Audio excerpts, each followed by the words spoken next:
주일 공예배는 특별한 날이 아닌 경건의 시간의 연속입니다. 갑자기 무언가 은혜를 받을 때가 있습니다. 아무것도 하지 않은 것 같은데 엄청난 하나님의 은혜가 나에게 다가오는 시간이 있습니다. 갑자기 일어난 일 같아 보여도 일상의 작은 경건의 시간, 말씀을 한 구절 보는 것, 잠깐 시간을 내서 기도하는 것, 이 모든 시간들이 모여 갑자기 일어나는 것 같은 하나님의 시간이 폭발합니다. 그러므로 갑자기 되는 것은 사실 아무것도 없습니다. 다윗은 골리앗을 쓰러뜨리기까지 수많은 시간을 양을 치며 곰과 싸웠습니다. 모세는 지팡이로 홍해를 가르기 전에 40년을 기다렸고 호렙산에서 하나님의 말씀에 순종하는 법을 배웠습니다. 바울은 갑자기 눈이 멀고 예수 그리스도를 만난 것 같지만 그 전에도 모든 일에 열심을 품고 하나님의 일을 했던 사람입니다. 매일 똑같은 하루라 불평할 수 있고 매일 똑같은 일상이라고 해서 도망가고 싶을 때가 있습니다. 매일 똑같은 사람을 만난다고 해서 그 사람을 아무렇게나 대할 수도 있겠습니다. 하지만 마음을 다하고 뜻을 다하여 나에게 맡은 일을 하루하루 매일 충성되이 하다 보면 그 언젠가 시간 속에서 뜻하지 않은 엄청난 하나님의 은혜와 놀라운 섭리를 발견하게 될 것입니다. 그러므로 오늘은 언제나 똑같은 시간, 똑같은 장소, 똑같은 사람들과 예배를 드리는 하루일지 모르나 하나님은 이 시간을 통해 우리를 준비시키시고 함께 하십니다. 우리가 인식하지 못할 뿐 오늘은 누군가가 너무나도 갖고 싶었던 특별한 하루의 선물의 시간이 될 수 있겠습니다. 우리 이 시간 함께 예배를 위해 기도하겠습니다. 네, 하만, 천의 얼굴로 드러난 교만이란 제목으로 말씀을 전하도록 하겠습니다. 오늘 에스더서 7장 1절부터 10절은 하만의 몰락이라고 이제 제목되어져 있는데요. 하만이 어떻게 몰락되어졌는가를 이제 결정적으로 드러나고 이제 나타나는 시기이죠. 우리는 에스더서를 계속해서 보아왔고, 우리는 에스더 그리고 모르드게 이 두 명의 사람을 보았고, 오늘은 마지막으로 하만을 보면서 에스더를 마무리하려고 합니다. 우리는 지난 2주간 에스더를 함께 묵상하면서 에스더와 모르드게의 삶을 이제 바라보았습니다. 끝까지 자신의 맡은 책임을 다했던 에스더와 또한 가정에서나 직장 그리고 위기 앞에서 담대하게 선한 것을 선택했던 모르드게의 삶을 따라가 보았습니다. 이 두 사람은 하나님께서 사용하시는 사람의 전형적인 모습을 이제 보여주고 있죠. 자기를 버리고 하나님께 순종하며 믿음으로 결단하는 사람은 하나님이 사용하시는 그 시대의 도구가 되는 것 같습니다. 반대로 하나님이 에스더와 모르드게를 사용하셨다면 사탄은 하만을 사용하고 있습니다. 오늘 본문에 등장하는 하만이 바로 어떻게 보면 사탄, 여기서 계속 설교에서 사탄이라고 얘기하는 것은 영적인 악의 세력을 얘기하는 것이고 어떠한 특정한 사람이라기보다는 영적인 절대적인 악을 얘기한다는 것을 참고해 주시면 좋겠습니다. 하만은 겉으로 보기에는 페르시아 제국의 제2인자였지만 그 내면은 분노와 또한 인정욕구 또한 자기 과시로 가득한 사람이었습니다. 그리고 바로 그 성품 때문에 그는 사탄이 사용하기에 가장 좋은 도구가 되었습니다. 누구의 손에 붙잡히냐에 따라 사람의 인생은 전혀 다른 방향으로 나아가죠. 누구와 동행하느냐에 따라 그 사람의 인생은 또한 방향은 목적지는 다르게 되어 있습니다. 하나님의 손에 붙들리는 도구로 살 것인가? 에스더와 모르드게와 같이 아니면 사탄의 손에서 놀아나는 인생을 낭비하며 살 것인가? 그것이 바로 오늘의 큰 주제라고 볼 수 있겠습니다. 여러분, 좋은 습관을 가지고 계시죠? 좋은 습관 100개, 아니면 우리가 가지고 있는 삶에 있는 많은 루틴들을 보게 되면 우리는 좋은 습관을 많이 가져야 된다는 것만 이제 많이 생각하는데, 어떠한 방송에서 제가 들었는데 좋은 습관을 100개를 갖는 것보다 나쁜 습관 하나를 버리는 것이 더 중요하다고 얘기하더라고요. 근데 그것이 더 맞다는 생각이 듭니다. 우리가 아무리 좋은 일, 말씀을 보고 기도를 하고 묵상을 하고 예배를 드리고 그 무엇을 한다 해도 하나를 바꾸지 못하면, 죄로 물들어져 있는 인생의 한 시간을 바꾸지 못하면 계속해서 반복되는 삶을 살 수밖에 없죠. 그래서 우리는 좋은 습관을 갖는 것보다 나쁜 습관 하나를 버리는 것이 더 중요할 것 같습니다. 그것이 바로 하만이 가지고 있는 것입니다. 아무리 좋은 것을 가지고 있고 권력을 가지고 있고 돈을 가지고 있고 페르시아의 제2인자라고 할지라도 그가 가지고 있는 단 한 가지의 큰 죄악이 그의 삶의 모든 것들을 다 바꾸어 나가게 됩니다. 에스더에 등장하는 에스더와 모르드게가 또한, 그리고 하만, 어찌 보면은 같은 비슷한 조건을 가지고 있는 사람들이거든요. 그런데 그들의 삶은 완전히 다른 결과를 내어놓고 있습니다. 무엇을 위해 사느냐에 따라 사람의 인생 완전히 달라지게 되는 것이죠. 또한 요즘 한국 사회, 또는 에스더의 시대와는 별 다를 것이 없는 것 같습니다. 너무나 과열된 분위기이고 경쟁이 심하고 누구나 쉽게 사는 사람이 없습니다. 주위를 돌아보면 너무나도 다 열심히 살고 있어요. 또한 사상과 생각, 삶의 균형이 양극단으로 치닫고 있습니다. 정말 어느 때보다 열심히 살아가지만 무엇을 위해서 열심히 사는지, 또한 우리의 인생은 완전히 다른 동기와 방향 그리고 결과를 낳을 수 있다는 것, 그것을 우리가 기억해야 될 것 같습니다. 악의 대표적인 모습을 가진 하만을 살펴보기 위해서는요, 그가 어떠한 사람인지 알아봐야 되겠습니다. 그렇기 때문에 오늘 본문에 주어져 있는 그가 이렇게 나락으로 떨어지기까지 7장에 기록되어져 있는 1절부터 시작해서 10절이 왜 그러한 결과가 나왔는지를 우리는 에스더 전체를 살펴보게 될 것입니다. 그러므로 좀 시간이 좀 걸릴 수도 있겠습니다. 악의 대표적인 모습을 가진 하만은 한마디로 얘기하면 그는 어떠한 사람인가? 그런 교만한 사람입니다. 우리가 알고 있듯이 그런 교만의 극에 달해있는 사람이죠. 근데 이런 교만에 대해서 성경은 무엇이라고 얘기하고 있냐면 잠언 21장 4절에는 눈이 높은 것과 마음이 교만한 것과 악인이 형통한 것은 다 죄니라 라고 기록되어 있고, 또 16장 18절에는 교만은 패망의 성봉이요 거만한 마음은 넘어짐의 앞잡이다 라고 얘기하고 있습니다. 심지어 하나님께서 가장 싫어하시고 미워하는 것이 있다면 그것은 교만한 인간일 것입니다. 왜냐하면 잠언 16장 5절에는 물은 마음이 교만한 자를 여호와께서 미워하시나니 피차 손을 잡을지라도 벌을 면하지 못하리라. 교만한 자뿐만이 아니라 교만한 자와 손을 잡게 마음을 합하는 자 또한 똑같이 미워하신다고 얘기하시죠. 그러므로 첫 번째, 교만한 자의 가장 큰 특징, 그것은 바로 분노하는 사람이라는 것을 하만을 통해서 우리가 알 수 있습니다. 분노, 조절하지 못하는 감정이라고 우리가 알고 있는데, 에스더서 3장 5절부터 시작해서 6절에 보게 되면 하만이 이러한 모습으로 나타납니다. 에스더서 3장 5절부터 6절입니다. 하만이 모르드게가 무릎을 꿇지도 아니하고 절하지도 아니함을 보고 매우 노하더니, 이렇게 기록되어 있죠. 심지어 이 노한 것이 모르드게를 죽이는 것으로 부족하고 그 유다 온 민족을 죽이는 것이 마땅하다고 결정을 하게 되죠. 그러므로 이 분노는 작은 모욕을 크게 확대해서 보복으로 연결시키는 교만한 자의 모습을 볼 수가 있습니다. 왜 이렇게까지 분노하는 걸까요? 그 절이 무엇이기에, 엎드리는 것이 무엇이기에, 하만에게는 그것이 무엇이었기에 그가 분노하게 되었을까? 다시 한번 반복해서 말씀을 드리자면 우리가 역사적인 사건으로 그 분노를 찾아볼 수 있겠습니다. 다시 한번 반복해서, 저번 주에 있는 것을 반복해서 말씀드리면 에스더서 3장 1절은 하만을 아각 사람 함무다다의 아들이라고 이제 소개하고 있죠.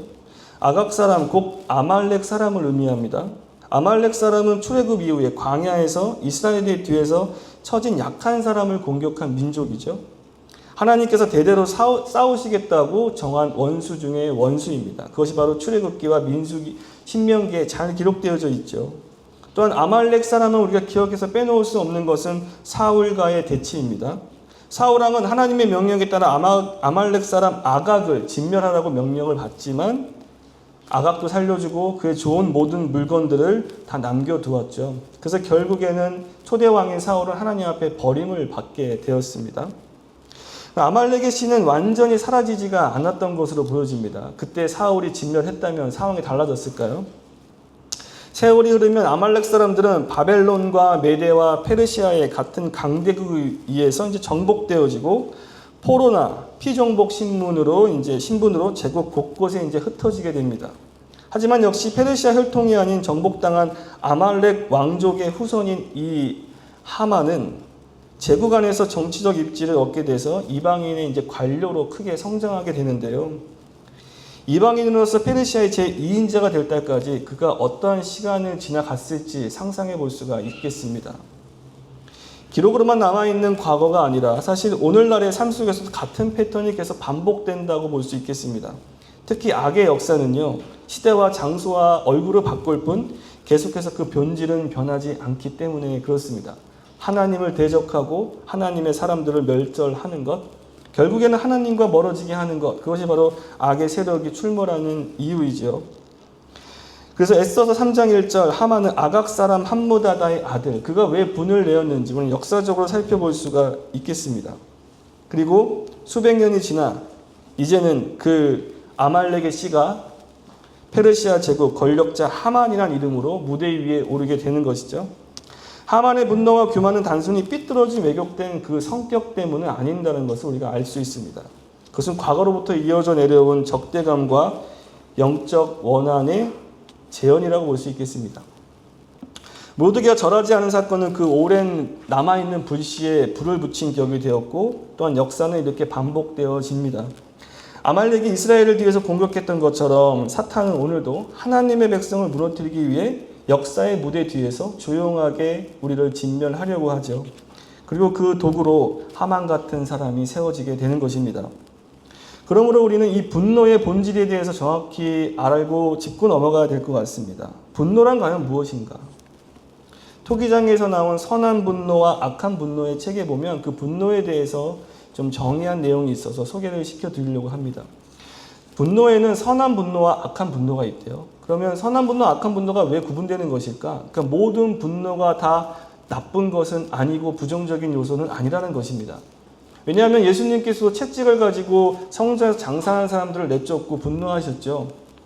그러므로 선한 분노라는 것은 괴롭힘을 당하는 아이를 보았을 때 내가 분노하는 것, 죄가 만연한 모습을 보았을 때 내가 분노하고 입을 열어 말할 수 있는 것, 그것이 바로 선한 분노라고 한다면 악한 분노라는 것은 무엇일까?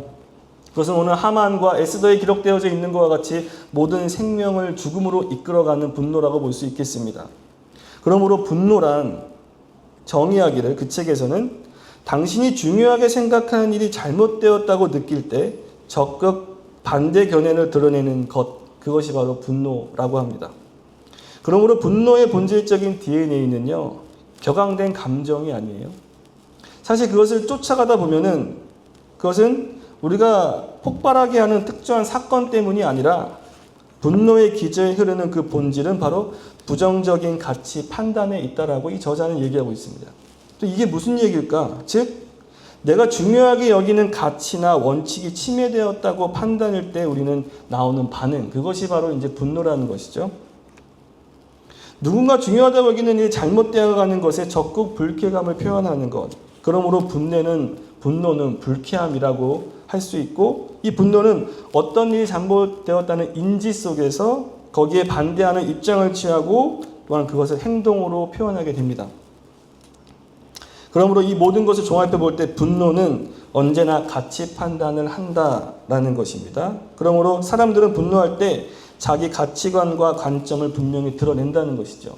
그러므로 우리가 알 수 있는 것은 내가 분노하는 지점에서 우리가 가장 중요한 가치가 무엇이고 내가 중요하게 여기는 것이 무엇인지를 확인해 볼 수가 있습니다. 여러분, 분노할 때 잘 한번 보십시오. 나는 어디에서 분노하는가? 물론 여러 개가 모여서 언제 한번 폭발하는 것도 있겠지만 나는 그것의 어느 지점에서 내가 내 가치를 그리고 또한 내가 중요하게 여기는 것을 침해당하고 그것을 다른 사람으로부터 분노를 폭발하는 것으로 나타나는가. 아까도 얘기했듯이 선한 분노, 감정을 폭발하는 것이 아니라 이것이 내가 왜 침해되었고 내가 언제 분노하는 것이며 내 분노의 요소는 무엇인가를 파악하는 것은 내가 어떠한 중요한 가치를 가지고 있다는 것을 알 수 있는 척도가 될 수 있겠습니다. 그러므로 이 하만이 여기서 분노하고 있는 것은 자기에게 절하지도 않고 엎드리지도 않는 것에 분노했다는 것은 자기가 이 모르드게보다 당연히 관료적으로 위에 있고 왕의 법에 따라 절을 해야 되겠지만 더욱더 중요한 것은 자기 자신이 신과 같은 모습으로 나타나고 있다는 것이고 모두가 다 왕 외에는 자기 앞에 무릎을 꿇어야 된다는 것이요. 그것이 자기의 큰 가치입니다. 왕 다음에 2인자로서 이 나라를 다스리고 있는 하만이라는 사람은 그러한 존재로 인정받기를 원하는 것이죠. 그것이 바로 하만이 가치 판단의 기준이 완전히 삐뚤어진 사람이라는 것을 보여주고 있습니다. 모르드게가 절하지 않는 일에 대해 그토록 분노한 것은 절이라는 행위가 자기 존재를 확인받을 수 있는 중요한 가치라고 여겼기 때문입니다. 그 정도 가지고 뭘 그렇게 화를 내. 그 사람한테 그게 가장 중요한 가치의 척도가 되는 것이죠. 그 정도 가지고 사람을 죽여?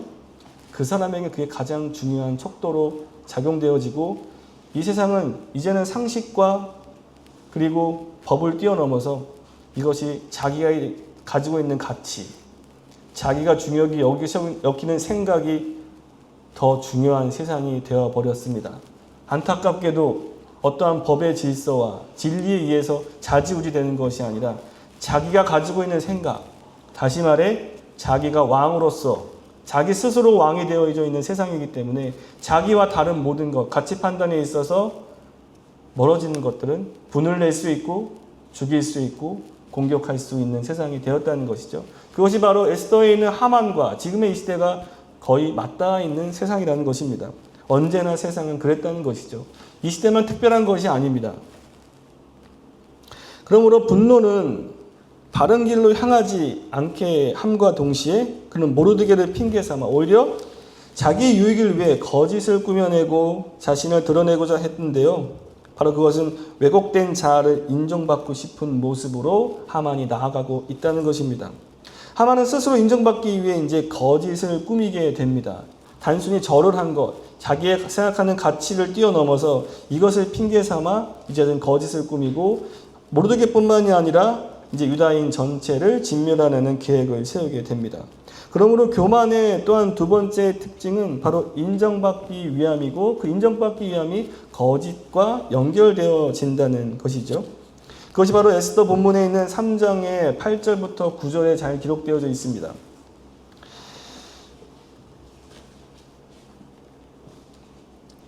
에스더 3장 8절만 읽어보면은 하만이 아하수르 왕에게 아뢰되 한 민족이 왕의 나라 각 지방 백성 중에 흩어져 거하는데 그 법률이 만민의 것과 달라서 왕의 법을 지키지 아니하오니 용납하는 것이 왕에게 무익하니이다 라고 이제 하만이 왕에게 얘기하죠. 하만이 왕에게 얘기한 유다 민족의 법이 다르고 왕의 법을 지키지 않는다라고 얘기했는데 이것은 사실 왜곡되고 그것을 잘못된 자기 계획을 정당하기 위해서 진실을 살짝 바꾸어진 내용입니다. 그 아무도 유다 민족이 법을 어긴 적도 없으며 사실 유다 민족이 다른 민족과 다른 것은 유일신을 섬긴다는 종교적인 특색밖에 없어요. 그 법을 어긴 적이 없고 반역한 적도 없는데 그것이 바로 왕에게 무익하다는 것이죠. 다른 말로 하면 왕에게 좋을 것이 없고 왕에게 유익하신 것이 뭔지 같이 찾아보자는 것입니다. 사탄의 전략은 늘 진실과 거짓을 모호하게 만드는 데 있습니다. 이를 잘 보여주는 장면이 바로 그렇게 유명한 창세기 3장에 잘 기록되어져 있고 드러납니다. 에덴 동산의 뱀도 하와를 꼬드겨 선악과를 먹게 하여 죄에 빠뜨리게 되는데요. 바로 하만이 뇌물과 간교한 설득과 진실을 왜곡해서 마치 거짓이 진실처럼 바꾸어지고 그것을 바로 유다인을 진멸하는 기획에 세우게 되는 것이죠. 뱀은 이렇게 얘기하죠. 내가 결코 죽지 아니하리라. 하나님이 아시기를 너희가 그것을 먹는 날에는 너희 눈이 밝아져 하나님과 같이 될 줄 아심이니라. 하나님과 같이 되는 것, 너의 눈이 밝아지는 것, 죽지 아니한다. 이 모든 것들은 교묘하게 하나님의 말씀을 바꾸어서 진실을 거짓으로 바꾼 것이죠. 둘 다 간교한 말로 상대방을 판단을 흐르게 하고 결국 상대방이 자기 이익을 위해 그것을 선택하게끔 합니다. 아담을 하나님께로부터 멀어지게 하고 그 관계를 완전히 깨지게 하는 것이 뱀의 유혹입니다. 그 사과를 먹는 것이 문제가 아니에요. 하나님의 말씀을 어기는 것이 문제이죠. 그리고 그 자리에, 하나님의 자리에 자기가 앉는 것이 더 큰 문제입니다. 그러므로 하와는 선악과를 따먹음으로써 하나님과 멀어졌고 아하수에로 왕은 여전히 하만의 말에 속아서 유다인의 멸절하는 조서를 작성하게 되는 것이죠. 우리도 우리의 유익을 쫓다 보면 점점 하나님과 멀어질 수 있겠습니다. 기존에 봤던 모든 가치체계를 완전히 다르게 보는 것이죠. 기존에 봤던 것은 뱀의 얘기를 듣기 전에는 그냥 선악과였고 하나님이 먹지 말라는 열매에 불과했는데 뱀의 얘기를 들은 다음에 하와의 마음은 완전히 달라집니다. 그것이 우리가 그렇게 유명한 창세기 3장 6절의 말씀이죠. 여자가 그 나무를 본즉 예전에도 보았을 나무입니다만 이제는 다르게 보입니다. 어떻게 보이냐면 그것은 먹음직하게 보이고 보암직하게 보이고 지혜롭게 할 만큼 탐스럽게 보이는 것이고 그리고 그 열매를 따먹고 자기와 함께 남편에게 그것을 주는 것이죠. 죄의 가장 강력한 힘이 바로 여기에 있다고 생각합니다. 기존에 있던 모든 체계를 바꾸어 나가는 것. 내가 이전에 보았던 진리가 이제는 진리가 아닌 것으로 바뀌게 되는 것.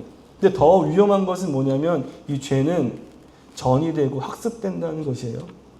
하와에서 끝나는 것이 아니라 아담으로 이어지고 아담이 그것에 참여하게 되고 결국에는 에덴에서 쫓겨나게 되고 사망으로 나아가게 되는 것이죠.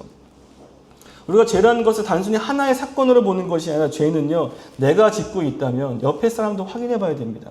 죄는 전이 되고 이것은 학습되게 되어 있어요. 내 자녀들에게 학습됩니다. 내가 하고 있는 모든 말들과 행동은 우리 자녀들에게 학습되게 되어 있어요.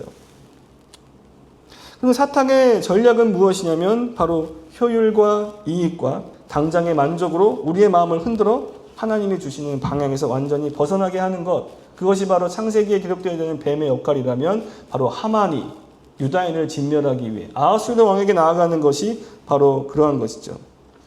요즘에 항왕과 같은 역할을 하는 것은 무엇일까? 진리를 왜곡시키고 흐리고 물을 타며 이것이 정말 진실인지 거짓인지를 알지 못하게 하는 것이 무엇일까? 어떠한 사람일까? 사실 지금의 시대는 그러한 시대가 아닙니다. 우리가 가지고 있는 스마트폰, 유튜브, SNS를 열어보시면 수많은 정보들이 왔다 갔다 하고 교류되는데 이것이 정말 진실인지 어떠한 것이 거짓인지 분별하지 못하는 세상 속에 살아가고 있습니다. 하만의 자리에 누가 앉아 있냐면 이제는 다른 존재가 앉아 있는 것이고 결국에 그것은 우리에게 하나님과 멀어지게 함과 동시에 악을 전파하는 것으로서 급속하게 더 빠르게 전이되고 있다는 것을 우리가 꼭 알아야 되겠습니다. 그러므로 우리는 이 분노, 하만이 왜 분노하고 있는가? 이 분노에 대한 본질과 또한 그것으로 말미암아 하만이 가지고 있는 자기의 인정받기 위한 이러한 거짓말들은 예전부터 있어서 쭉 우리에게 다가오는 악의 세력의 공격이라는 것이죠. 그러므로 우리가 이 시대의 가장 큰 키워드를 본다면 그것은 바로 분별력을 갖는 것입니다. 어떠한 분별력을 가져야 되는 것인가? 그 분별력을 어디서 찾을 수 있는가? 첫 번째로는 말씀을 봐야 되겠죠. 우리가 지식을 쌓고 역사를 알기 위해 말씀을 보는 것이 아니라 진리를 알기 위해 말씀을 피고 말씀을 보아야 되겠습니다. 그렇기 때문에 이것은 매일 봐야 되는 것이고 쉬지 않고 봐야 되는 것이죠. 그리고 영을 분별하고 또한 지혜로운 것을 분별하고 지금이 어떠한 경고의 시대인가를 말씀 앞에서 찾아야 되겠습니다. 그것이 바로 디모데후서 4장 3절에서 4절의 말씀입니다. 때가 이르르니 사람이 바른 교훈을 받지 아니하며 귀가 가려워서 자기의 사욕을 따른 스승을 많이 두고 또 그 귀를 진리에서 돌이켜 허탄한 이야기를 따르니라. 우리가 따라야 될 유일한 진리가 있다면 우리가 그것을 강압적으로 아니면 그것을 외골수적으로 말씀만 봐야 된다는 얘기가 아니라 말씀 안에서 진리를 찾아야 되는 것이 우리가 해야 될 일입니다. 잠언은 심지어 14장 15절에서 이렇게 얘기합니다. 어리석은 자는 온갖 말을 다 믿으나 슬기로운 자는 자기의 행실을 삼가하느니라. 온갖 말을 다 믿고 온갖 것을 다 한다고 해서 잘할 수 있는 것이 아니죠. 그러므로 오늘 아까 보았던 말씀과 같이 마귀는 오늘도 하만처럼 우리 곁에서 항상 악한 말을 달콤하게 우리의 귀에 하고 있습니다. 그것은 뭐냐면 왕에게 무익하니, 다른 말로 하면 너에게 그것이 유익한 것인가? 우리의 마음속에 끝없이 질문을 하게 하는 거죠. 이것이 과연 효율적인 일인가? 이것이 과연 지금 이 시대에 맞는 일인가? 이것이 나에게 유익하고 우리 가정에게 유익하고 교회에게 유익한 것인가? 그것을 끝없이 우리에게 묻게 합니다. 가장 좋은 것은 무엇인가? 이것을 효율적으로 생각할 수 있게끔 하는 것. 그것이 바로 하만이 왕을 깜짝같이 속인 것이고 뱀이 하나님께로 우리를 멀어지게 하는 수단이라는 것을 우리가 기억해야 되겠죠. 결국 이 왜곡되고 악한 분노는 진리를 바꾸고 또한 자기 관점과 이익에 눈이 멀게 함으로써 재앙과 같은 판단을 아하수에로 왕에게 하게 합니다. 그것은 뭐냐면 모든 유다인을 멸절하는 거예요. 이것이 얼마나 무서운 얘기인지 13절, 3장 13절에 정확하게 나타나 있습니다. 이에 그 조서를 역주력에 맡겨 바로 조서를 쓰게 하는 것이죠. 각 지방에 보내니 열째 달 곧 아달월 13일 11개월 후면은 이 조서가 완벽하게 효력을 발휘해서 모든 유다인들을 죽이게 되는 것입니다. 그런데 어떤 유다인들인가? 모든 유다인들, 젊은이, 늙은이, 어린이, 여인을 막론하고 모두가 다 완전히 씨를 말리는 것이죠. 어떠한 궁유로움도 없습니다. 모르드게가 절을 하지 않았을 뿐이에요. 심지어 죽이고 도륙하고 진멸하고 완전히 이 세상 가운데에서 없애버리는 것입니다. 마지막 시까지. 그것이 하만이 계획한 것이고 아하수에로 왕이 생각 없이 조서를 내린 내용이죠. 더 중요한 것은 뭐냐면 또 그 재산을 탈취하라. 죽이고 했으니 그 모든 것을 탈취하는 것은 이건 전쟁과 같은 일이 일어나는 것입니다. 그런데 이렇게 어마어마한 일을 벌이고 있는 그때 15절에 보게 되면 왕은 하만과 함께 앉아 마시되 수산성은 어지럽더라 라고 기록되어 있습니다. 왕이 하만과 함께 마시되 양심이 사라져버린 세상의 단면을 정확하게 표현하고 있는 문장이라고 보여집니다.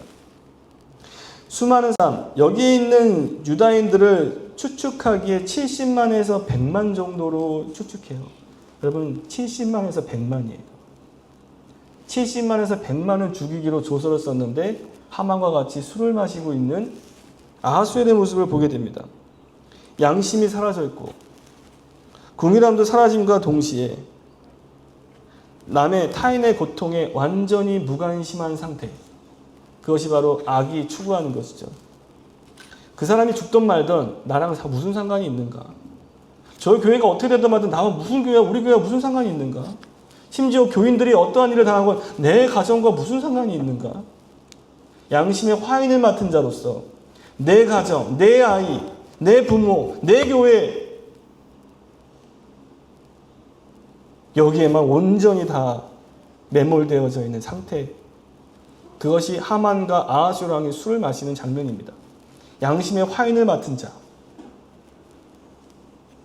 타인의 감정과 타인의 고통에 눈을 감아버린 상태. 그것이 악이 추구하는 것이죠. 그것이 우리를 달리게 하는 원동력입니다.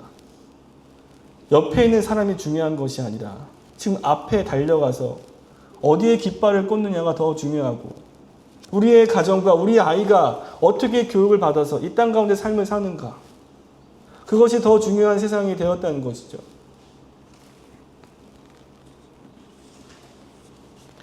더 중요한 것은 이 악이 얘기하고 있는 것은 바로 돈의 흐름입니다.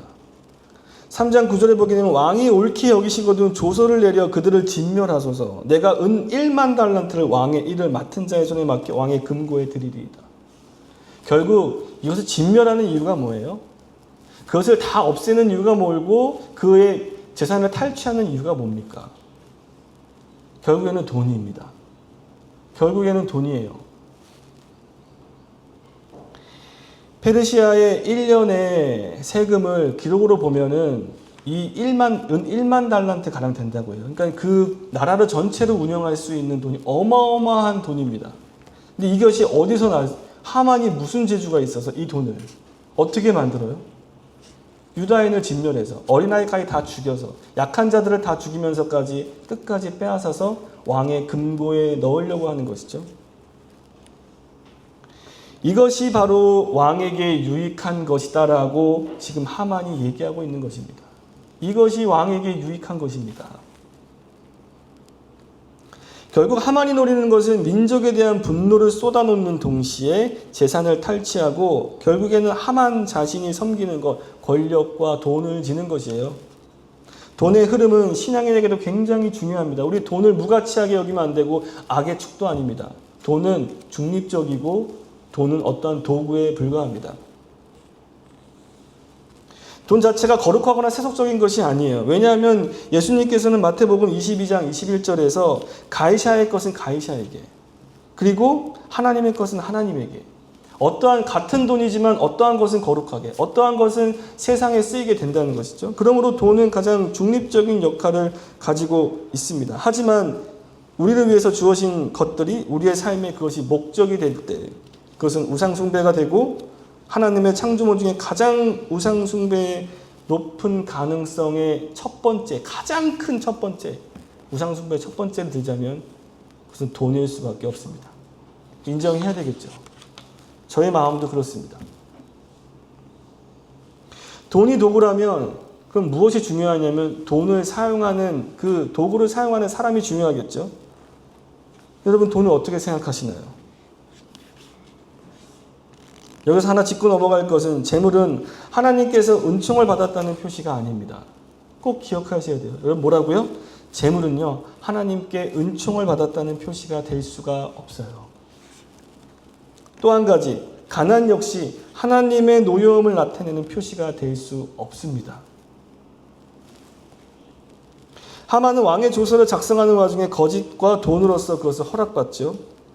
그러므로 은 1만 달란트, 지금 현재 시가로 300조에서 400조 되는 그것을 바로 유다인을 진멸함으로 얻게 될 것입니다.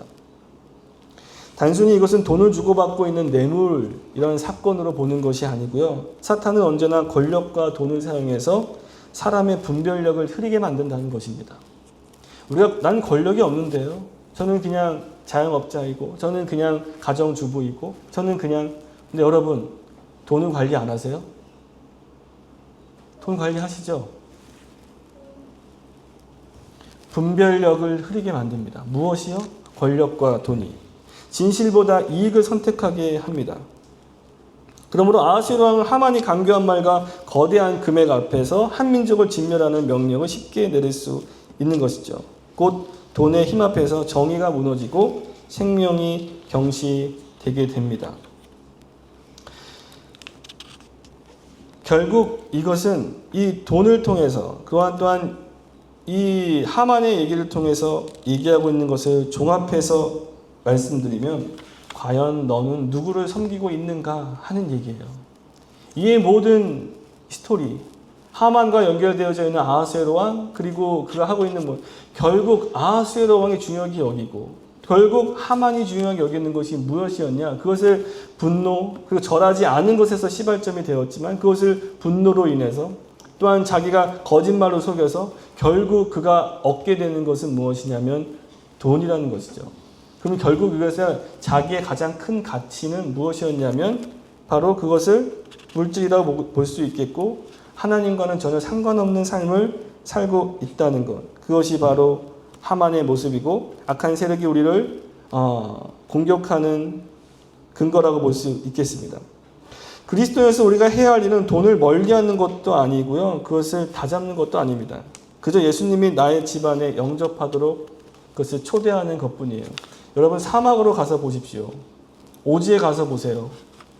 아무리 거기에 있다고 해도 우리는 먹고 살아야 되고 입어야 되고 살아갈 수 있는 모든 것들을 공급받아야 됩니다. 그렇다는 얘기는 뭐냐면 뗄래야 뗄 수 없다는 것입니다. 과연 무엇을 섬기고 있는가? 그것을 스스로 끊임없이 우리 자신에게 물어봐야 되겠습니다. 나는 오늘 누구를 섬기고 있는가? 나는 무엇을 이 시대에 내가 정말로 중요한 가치를 두고 있는 것은 무엇인가? 그것을 우리가 꼭 기억해야 되겠습니다. 교만의 세 번째인 특징을 보게 되면 그것은 자기 가시와 자기 만족 그리고 권력의 남용이라고 하만을 통해서 우리가 알 수 있습니다. 에스더서 5장에 가서 보게 되면요, 이러한 말씀이 있어요. 5장 11절과 14절에 가서 보게 되면 이제 하만이 에스더의 잔치에 초대를 받아서 너무너무 기분이 좋아서 자기의 집에 가서 얘기하는 장면이 있습니다. 거기에서 보게 되면 뭐라고 기록되어져 있냐면 11절, 자기의 큰 영광과 자녀가 많은 것과 왕이 자기를 들어 왕의 모든 지방관과 신하들보다 높인 것을 다 말하고, 또 하만이 이르되 왕후 에스더가 그 베푼 잔치에 왕과 함께 오기를 허락받은 자는 나밖에 없었고 내일도 왕과 함께 청함을 받았느니라. 두 번째 잔치에도 초대받았다는 것이죠. 교만은 이렇게 미묘하게, 우리가 교만이란 단어로 우리가 얘기하지만 거기에는 좀 더 세밀한 모습을 찾아볼 수가 있습니다. 왜냐하면 교만은 제목과 같이 천의 얼굴을 가졌기 때문에 그렇습니다. 그 첫 번째로서 교만은 자기를 과대평가하는 거예요. 스스로의 능력을 과대평가하는 경향은 교만에서 가장 두드러진 모습이라고 볼 수 있겠죠. 우리는 스스로 그냥 능력이 과대평가하는 경향이 있습니다. 대부분의 학생들의 조사를 보면요, 자기가 평균 이상이라고 생각한대요. 무슨 순위가 있을 거 아니에요, 어떻게 보면. 근데 모두가 다 동일하게 자기가 평균 이상이라고 생각한다는 거죠. 대다수의 직장인들은요, 자기 자신이 어떻게 보면 이 회사에 꼭 필요한 사람이라고 생각합니다. 아무도 이 회사에서 자기가 필요 없는 존재라고 생각하는 사람은 거의 드물죠. 많은 목회자들도 자신이 정말 뛰어난 설교자라고 생각합니다. 설교를 하고 강단에 있으니 자기가 설교하는 내용이 너무너무 자기 스스로가 만족함과 동시에 자기를 뛰어난 설교자라고 생각해요. 아무리 인원이 적건 사이즈하고 상관이 없습니다. 또한 교회 성도들도 마찬가지죠. 그 교회의 사이즈, 또한 유명한 설교자와 함께 있는 것이 마치 그 교회의 크기와 같이 자기의 신앙의 크기도 거기에 맞다라고 생각하는 사람들이 많습니다. 많다기보다는 몇 명 있습니다. 그리고 유명한 설교자와 함께하는 것이 자기의 영적인 능력과 그들이 동일하다고 생각하는 사람들 또한 있죠. 이 모두는 자기 자신을 대단하게 보기 때문에 자기의 중요성을 지나치게 높이 평가하는데 그것이 바로 하만의 모습이라고 볼 수 있겠습니다. 우리는 내가 이 일을 하지 않으면 할 사람이 없고 모든 것이 나에게 달렸다고 생각합니다. 여기 내가 없으면 돌아가지가 않고 여기 모든 것들 다 내가 디자인했고 했기 때문에 이 모든 것이 다 나로 인해서 내가 없으면 다 할 수 없다라고 생각하는 것이죠. 그래서 여기에서 우리가 중요하게 보는 것은 하만이 얘기하고 있는 본문 중에서 자기, 내가, 자기, 나밖에 이러한 표현을 계속해서 쓰고 있다는 것입니다.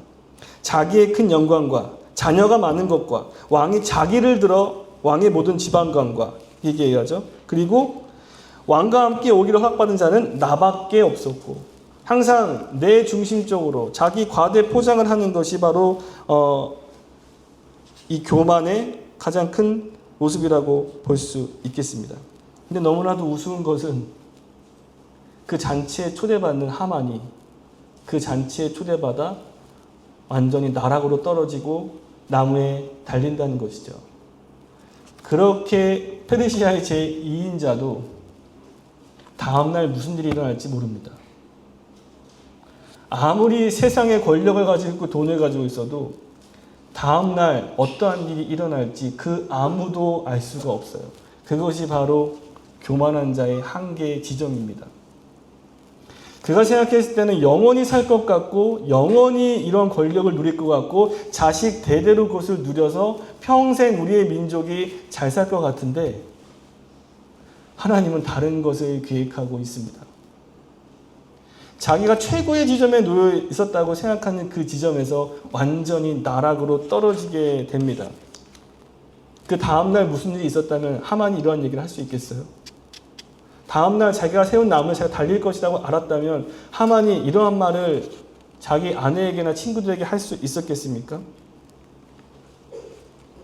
그 잔치가 초상집으로 변하고 그 높은 자리에서 완전히 바닥으로 떨어져 나무에 달리는 신세가 되는 것이 바로 교만한 자의 모습이고, 또한 우리도 지금 우리가 너무나도 잘 편안하다고 해서 너무너무 자족하지 마시고, 또 우리가 너무나도 어렵다고 해서 내일 일이 어떻게 일어날지 모름을 알고 하나님의 섭리를 따라가는 것, 그것이 바로 겸손한 자의 모습이라고 볼 수 있겠습니다. 교만의 또 다른 얼굴은 바로 자기 증명이라고 볼 수 있겠습니다. 우리는 자기를 증명하게 사귀는 존재라고 생각하는데요. 사실은 하나님을 증거하기 위한 인생으로 우리는 부름을 받았습니다. 하지만 하만의 모습을 보게 되면, 오늘 에스더서 6장 6절에 보게 되면, 하만이 들어오거늘 왕이 묻되 왕이 존귀하게 하기를 원하는 사람은 어떻게 하여야 하겠느냐. 하만이 심중에 이르되 왕이 존귀하게 하기를 원하는 자는 나 외에 누구리요. 아까도 동일한 말씀입니다만 자기를 증명하는 것. 나 외에 누구리요. 나 외에는 아무도 없고 나 외에 존귀하게 받을 자는 아무도 없다는 것이죠. 그러므로 자기를 과대평가하고 또한 자기를 과시하며 또한 자기에 있는 증명을 하기 위해서는 모든 사람들 앞에 나타나 명성을 얻는 것, 그것이 바로 교만의 또 다른 얼굴이라고 볼 수 있겠습니다. 6장 9절에 가서 보게 되면, 그러면 왕이 묻습니다. 존귀한 자를 어떻게 해야 되겠냐? 9절에 성중 거리로 다니며 그 앞에서 반포하여 이르기를. 여기서는 부족하고 왕 앞에서는 부족하고 가족에게도 부족하고 나는 모든 사람들 앞에서 인정받는 자로서 명성을 얻어야 한다는 것이죠. 하지만 그가 명성을 얻게 되는 것은 고사하고 사실 하만이 가지고 있는 교만은 한순간에 무너지게 되어 있습니다. 하만이 얼마나 무지하고 자기 착각에 빠져 있는가. 하나님이 보셨을 때 얼마나 미물처럼 보이며 어리석은 자인가. 내가 지금 이 모든 것들을 하만에게 준 권력 또한 내가 주었고, 그리고 하만이에게 할 수 있는 모든 것들을 내가 다 계획했고, 그리고 이 계획 안에서 하만이 움직이며 마침내 그를 멸절하기 위해 준비하고 있는 이것을 알지 못하는 자의 어리석음이 얼마나 부질없는 것이며 벌레와 같이 미물과 같은 역할을 하만이 하고 있다는 것을 우리가 볼 수 있습니다. 그것이 바로 페르시아 대제국을 이끌고 있는 아하수에르 왕 다음에 있는 제2인자가 하고 있는 모습이죠.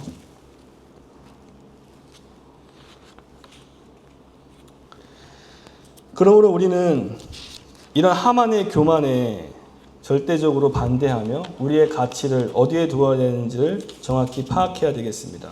우리는 이 교만에 어떻게 대항하며 우리는 나아가야 될까요? 그것은 바로 끝없이 오늘 하루도 겸손하게 사는 모습일 것입니다.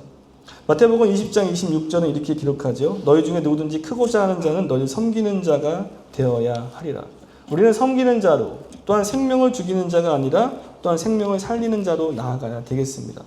또한 이 교만을 우리가 없애기 위해서는 온유한 마음을 품어야 되겠습니다. 온유라는 뜻은요, 프라우테스라는 이제 헬라어에서 보게 되면, 이 온유라는 것은 어떠한 부드러운 것이나 조용한 것을 얘기하는 것이 아닌 것을 여러분 알 것입니다. 온유라는 것은 뭐냐면 힘은 있지만 주인의 뜻에 따라 절제하는 상태를 얘기할 때 온유라는 단어를 쓰고 있죠. 그러므로 헬라어 프라테스는요, 온유하다는 뜻도 있고 부드러움도 있고 절제된 힘이라는 것을 이제 가지고 있습니다. 단순히 나약하거나 힘이 없거나 힘을 가졌지만 그 하나님의 힘을 하나님과 이웃을 위해 사용되어진 상태라고 볼 수 있겠습니다. 그러므로 이 히브리어가 라틴어로는요, 어떻게 쓰이냐면 만수의 투도라고 해요. 이 라틴어로는. 이 뜻을 보게 되면 마누스, 손과 스페투스, 길들여진, 이렇게 얘기합니다. 그러니까 온유라는 것은 손으로 길들여진 상태라고 볼 수 있겠죠. 제가 좋아하는 우리는 교회 박강림 목사님이 그러한 말씀을 하는 걸 제가 들은 적이 있어요. 그리고 또 온유하고도 맞닿는 얘기인데, 이 라틴어에 있는 손으로 길들여지는 것은 그때 시대는 말들을 얘기하잖아요. 근데 명말을 만들 때 어떻게 만드는가? 사실 야생말을 길들인다는 것은 굉장히 어려운 일이죠. 말은 엄청난 힘을 가진 동물입니다. 하지만 그대로 두면 굉장히 위험한 동물이죠.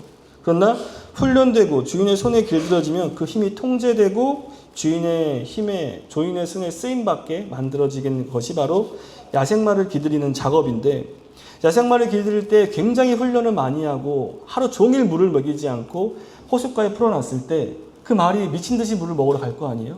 그럴 때 훈련, 그 휘파람을 불었을 때 물을 마시지 않고 다시 주인에게 오는 것, 그 말들만 선택해서 따로 훈련을 시작합니다. 그것이 바로 온유예요. 절제되어져 있는 힘은 있지만 얘가 이 힘을 마음대로 내 뜻대로 사용하는 것이 아니라 하나님의 뜻에 맞게 사용하는 것. 생명을 살리는 데 사용하는 것. 그리고 그것을 절제하는 것. 그것이 바로 온유입니다. 여러분 다 온유한 성품을 가지셨으면 좋겠습니다. 여러분 가장 온유한 사람, 성경에 기록되어져 있는 사람 누구죠? 모세입니다. 모세를 가리켜 이렇게 얘기하죠. 온유함이 지면의 모든 사람보다 더하다. 그 온순하다는 뜻일까요? 여러분 모세가 어떠한 사람입니까? 시내산에서 40일 동안 하나님을 바라보며 창세기를 기록했던 사람이에요. 모세가 어떤 사람입니까? 하지만 그가 어떻게 하나님이 평가하신다고요? 지면에서 모세보다 온유한 사람이 없다. 다시 말해 모세보다 자기의 힘을 절제하는 사람이 없다. 모세보다 내 말을 따르는 사람이 이 지면 위에는 없다라는 것이죠. 여러분 힘을 가지셨습니까? 여러분 돈을 가지셨나요? 여러분 능력을 가지셨습니까? 여러분 온유한 자가 되어야겠습니다. 마음대로 내가 날뛰며 야생마와 같이 내 힘을 발휘하면서 하만과 같이 절을 하지 않은 사람을 위해 100만이나 되는 사람을 죽이려고 힘을 과시하는 자가 아니라 모르드게와 에스더와 같이 그 힘을 절제하고 주님의 시간을 따르며 하나님의 쓰임에 맞게 사용되어지는 그때를 기다리며 기도하는 자, 그것이 바로 온유한 자이며 우리가 따라가야 될 그리스도의 참된 모습이라고 생각되어집니다. 이 땅을 창조하시고 디자인하시고 성부와 성자와 성령으로 함께 계셨던 그 삼위 되신 예수 그리스도께서 친히 십자가에 못 박혀 돌아가십니다. 이것이 온유의 가장 절정의 모습이고 그리스도인들이 따라야 될 십자가의 길의 가장 핵심적인 가치라고 생각되어집니다. 여러분 하만의 꾀에서 벗어난 오직 온유한 자로 살아가는 저희 모두가 되기를 간절히 소망합니다.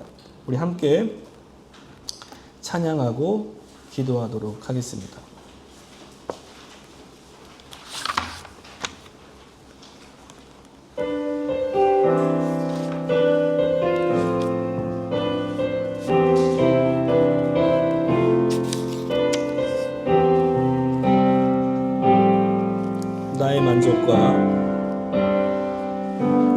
나의 만족과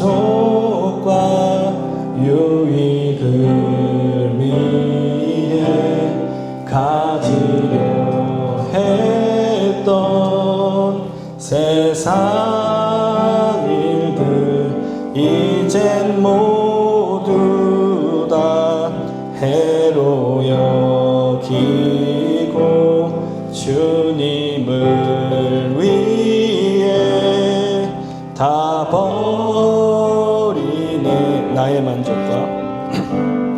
나의 만족과 유익을 위해 가지려 했던 세상 일들 이젠 모두 다 해로 여기고 주님을 위해 다 버리네. 내 안에 가장 귀한 곳 주님을 알리라. 모든 것 되시며 의와 기쁨 되신 주 사랑합니다. 우리 이 시간 함께 기도하겠습니다. 우리 오늘 말씀을 기억하며 하만과 같은 모습, 또한 에스더와 모르드게와 같은 모습, 오늘 어떤 모습을 선택하시겠습니까? 여러분이 가장 귀하다고 생각하는 그 가치의 척도는 여러분 어디에 있습니까?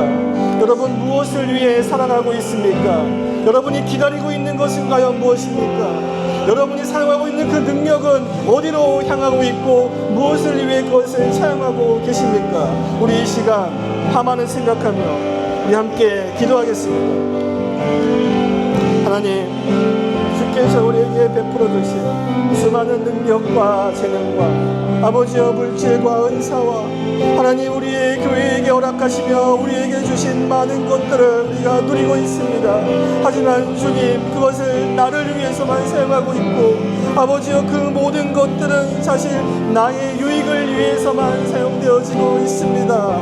하지만 주님, 옛날의 시대와 지금의 시대와도 같이 하나님 진리를 분별하는 눈을 허락하여 주시옵소서. 주님, 분별력을 주시고 하나님 말씀의 진리에 굳게 설 수 있도록 하나님 우리의 마음을 붙잡아 주시기를 간절히 소망하고 원합니다. 하나님, 우리는 틈만 보이면 아버지여 돈과 권력에 눈이 멀고 하나님 아하스웨로 왕과 같이 아버지여 우리의 유익이 되는 쪽으로 우리의 삶을 살아갑니다만 주님, 우리에게 은혜를 허락하여 주사 하나님 우리의 지경을 넓혀주시고 우리의 눈이 바라봐야 될 참된 가치와 진리를 하나님 우리 마음속에 담을 수 있도록 하나님 은혜를 베풀어 주옵소서.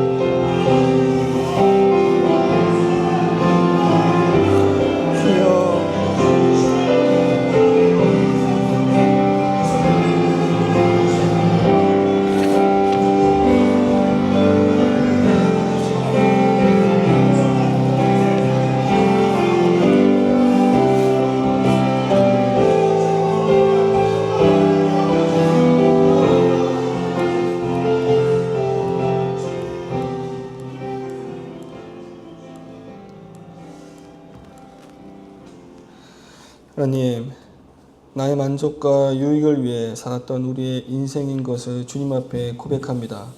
하나님의 이름을 빌렸지만 사실 하나님, 제가 성공하기 위한, 대학을 붙기 위한, 가족이 화목하기 위한, 또한 직장에서 평안하기 위한, 교회를 위한 것으로 가장되어져 있는 나의 유익을 발견하게 됩니다.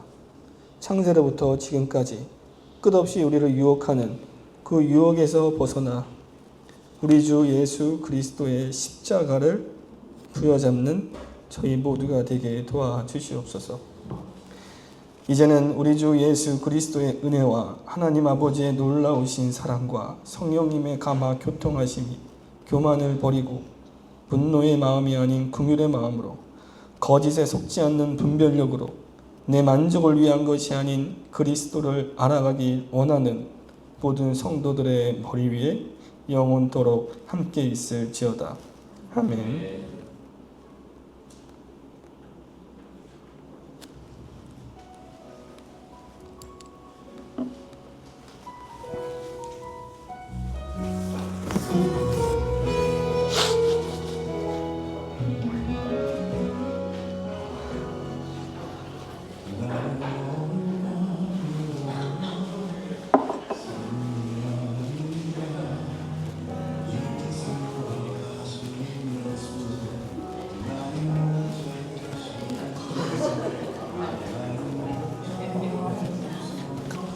아니, 안 가셔도 되세요? 안 가셔도 돼요? 아, 늦은 거 아니에요? 네.